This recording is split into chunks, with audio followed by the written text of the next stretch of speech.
கிராம சபை கூட்டம் என்பது ஜனநாயகத்தினுடைய அஸ்திவாரம், திறவுகோல் என்றெல்லாம் வெறும் பேச்சாக இல்லாமல் ஒரு மக்கள் மத்தியிலே நல்ல ஒரு விழிப்புணர்வை ஏற்படுத்தி கிராம சபை மூலமாக என்னென்ன நலத்திட்டங்களை செய்ய முடியுமோ அதையெல்லாம் செய்வதற்காக இந்த கிராம சபை கூட்டம் நடந்து கொண்டிருந்தது.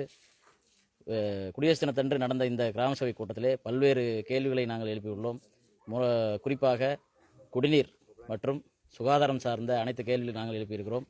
குடிநீருக்காக மிக முக்கியமான ஆற்றிலே உபரிநீராக வருடத்தில் ஒரு முறை உபரிநீராக செல்கின்ற அந்த நீரை அருகாமையில் உள்ள காத்தசாமிபாளையம், கற்பன் வலசை போன்ற நீர் ஆதார குளம் மற்றும் ஏரிகளில் நிரப்பி நிரந்தர குடிநீர் தட்டுப்பாட்டை போக்க வேண்டும் என்பதை எங்களுடைய முதல் கோரிக்கையாக இங்கு வைத்திருக்கிறோம். அதை இப்போது மக்களால் தேர்ந்தெடுக்கப்பட்ட பஞ்சாயத்து தலைவர் அவர்கள் உரிய முறையில் செய்து தருவதாக வாக்களித்துள்ளார்.